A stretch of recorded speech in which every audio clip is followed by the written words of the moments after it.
తాకట్టులో ఉన్న బంగారాన్ని విడిపించి ఆ రోజు ఆన్లైన్ రేటుకే మేము కొంటాం. Sharma gold company. నమస్తే, వెల్కమ్ టు సుమన్ టీవీ. నేను మీ యాన్ని.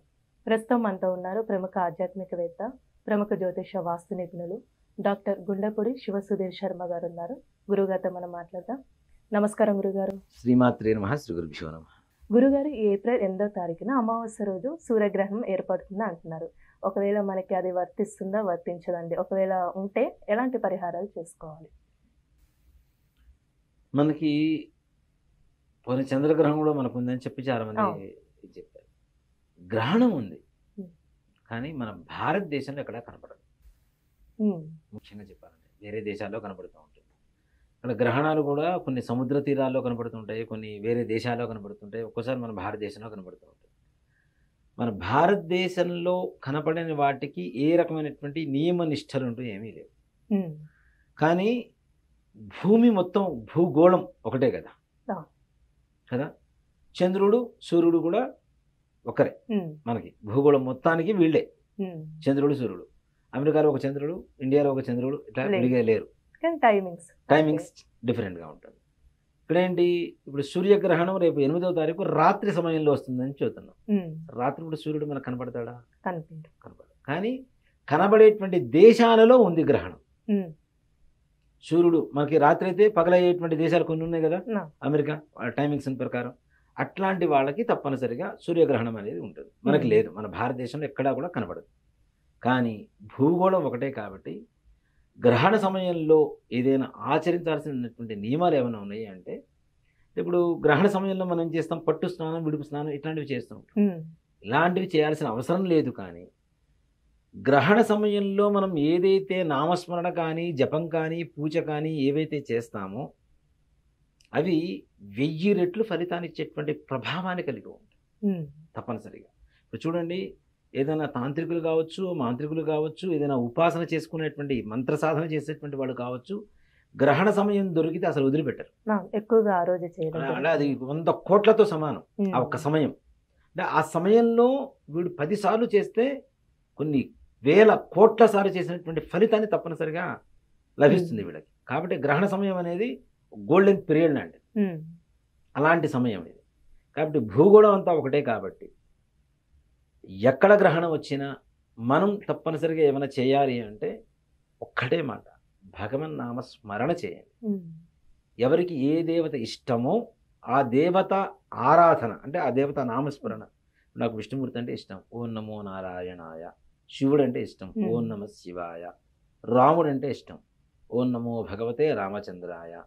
ఇట్లా ఏ దేవుడైతే మన ఇష్టదేవత ఎవరైతే ఉంటారో ఇష్టదేవత నామస్మరణ చేయడం ద్వారా తప్పనిసరిగా మంచి ఫలితాన్ని పొందొచ్చు.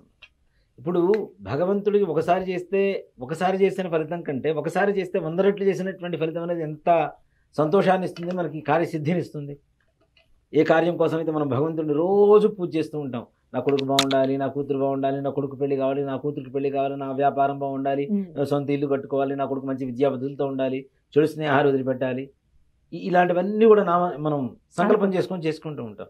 కానీ ఈ యొక్క గ్రహణం రోజున సంకల్పంతో కూడా పని లేదు, మనోసంకల్పంతో కూడా పని లేదు. నువ్వు ఏ భగవంతుడినైతే, ఏ దేవుడినైతే ఇష్టపడి ఆరాధన చేస్తావో, ఆ నామస్మరణ చేస్తావో, ఆ భగవంతుడు నీకు కావలసినవన్నీ కూడా సంపూర్ణంగా సమకూరుస్తాడు. భారతదేశమా, అమెరికానా, ఆస్ట్రేలియానా, ఏ దేశం అనేది గ్రహణం అనేది వదిలిపెడితే ప్రతి ఒక్కరూ చేయదగినటువంటి ఒక నియమం ఇది. అంతమించి ఈ జపాలు, పట్టు స్నానాలు, విడుపు స్నానాలు ఇలాంటివంటి ఏమీ లేవు. మనకు కనబడదు కదా, ఏ సమయంలో పట్టిందో తెలియదు, ఏ సమయంలో ఇప్పుడు మన భారతీయులు వేరే దేశంలో ఉంటారు కాబట్టి వాళ్ళు చేసుకోవచ్చు. ఎక్కడైతే వాళ్ళు నివసిస్తున్నారో వాళ్ళు చేసుకోవచ్చు అని. అంటే ఒకటి చెప్తాను, అక్కడ వాళ్ళు అవలంబించేటువంటి ఇవి కూడాను ఆచార నియమాలు కూడా అవి కూడా మన భారతదేశానివే, అంతే కదా. ప్రపంచంలో ఎక్కడికి పోయినా సరే మన భారతదేశ నియమాలే పాటిస్తాడు. ఇప్పుడు అన్నం తినమంటే అన్నమే తింటాం, దేవుడి పూజ అంటే మనం క్యాంటీన్లు పెట్టాం కదా, దీపారాధనే పెడతాం ఏ దేశం పోయినా. కాబట్టి చేసుకోవచ్చు.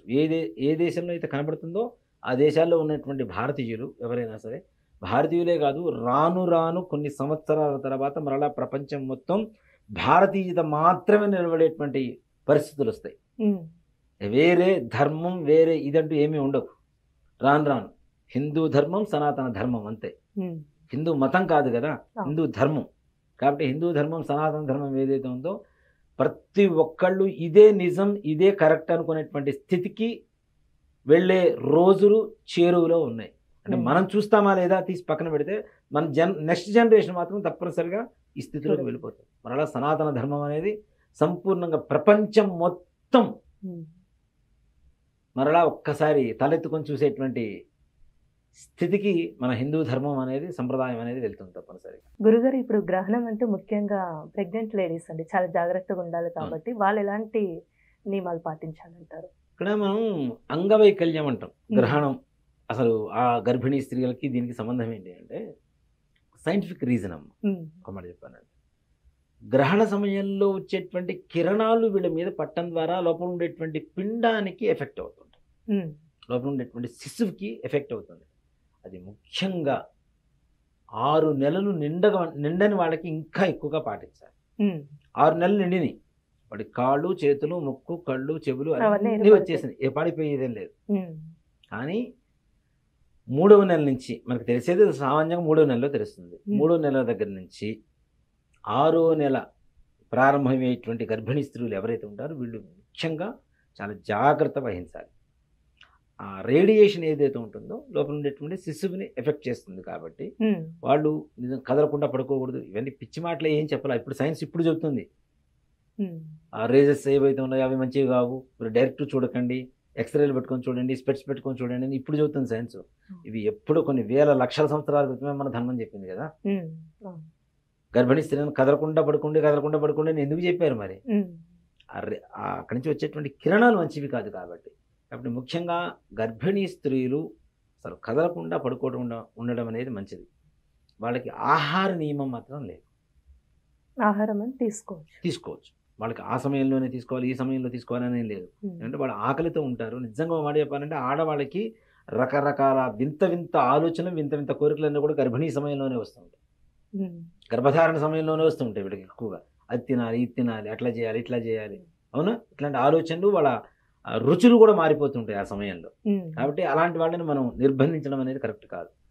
అంతేకాకుండా చిన్న పిల్లలు ఉంటారు, వీళ్ళని కూడా నిర్బంధించడం అనేది కరెక్ట్ కాదు. ఇంకా పెద్దవాళ్ళు ఉంటారు, ఏజ్డ్ పర్సన్స్, వాళ్ళు టాబ్లెట్స్ వేసుకోవాలి, తినాలి, టిఫిన్ చేయాలి. కాబట్టి తప్పనిసరిగా తినొచ్చు, వాళ్ళకి ఏ రకమైనటువంటి ఇదే ఉండదు. గర్భిణీ స్త్రీలు మాత్రం తప్పనిసరిగా కదలకుండా ఆ సమయం ఏదైతే ఉంటుందో, అంతేకాకుండా మన భారతీయ స్త్రీలు ఇతర దేశాలు ఎక్కడైతే గ్రహణం కనబడుతుందో ఆ దేశాల్లో ఉన్నటువంటి వాళ్ళు మాత్రం తప్పనిసరిగా జాగ్రత్త వహించాలి. ఎటువంటి పరిస్థితుల్లో కదలకుండా ఉండడం, బయటికి వెళ్లకుండా ఉండడం అనేది ఉత్తమమైనటువంటి లక్షణం. ఆ సమయంలో రాత్రి సమయం అంటే వాళ్ళకి పగలవుతుంది కాబట్టి పగలైనా సరే ఆ ఒక్కరోజు కనీసం లీవ్ తీసుకోవడమో ఏదో ఒకటి చేసి, వాళ్ళకి 9 నెలలు కడుపుతున్న వాళ్ళు కూడా వర్క్ చేస్తూనే ఉంటారు కదా. కాబట్టి అట్లాంటి వాళ్ళకి తప్పదు. కాబట్టి కనీసం ఆ ఒక్కరోజైనా సరే వాళ్ళు లీవ్ తీసుకోవడమో ఏదైనా పర్మిషన్ తీసుకోవడమో, ఆ సమయంలో కదలకుండా హాయిగా ప్రశాంతంగా పడుకొని తినాలంటే ఆ మంచం మీదనే లేచి కూర్చొని తింటాం. అంతకుమించి వేరే మంచం దిగి కిందకి తిరగడాలు ఇట్లాంటివి ఏవి చేయకుండా. ఇప్పుడు ఏంటి, మనకి ఎక్కడి నుంచి ఏ కిరణం మనం ఇంట్లోకి వస్తుందో చెప్పడం కష్టం, అవునా. కాబట్టి అలా తిరగడం వల్ల పొరపాటున ఒక్క కిరణమైనా వీళ్ళకి తగులుతుందేమో అనేటువంటి ఒక ఉద్దేశంతో ఒక సంకల్పంతో గర్భిణీ స్త్రీలు కదలొద్దని చెప్పారు. కాబట్టి ఆ ఇతర దేశాల్లో ఎవరికైతే గ్రహణం కనపడుతుందో ఆ దేశాల్లో ఉండేటువంటి భారతీయ స్త్రీలు మాత్రం తప్పనిసరిగా గర్భిణీలుగా ఉంటే జాగ్రత్త వహించవలసిందే తప్పనిసరిగా. చాలా చక్కగా తెలియజేశారండి, ధన్యవాదాలు. శ్రీమాత్రే నమః. శ్రీ గురుభ్యో. సుమన్ టీవీలో మీ పర్సనల్ అండ్ బిజినెస్ ప్రమోషన్స్ కోసం కింది నెంబర్కి కాంటాక్ట్ చేయండి.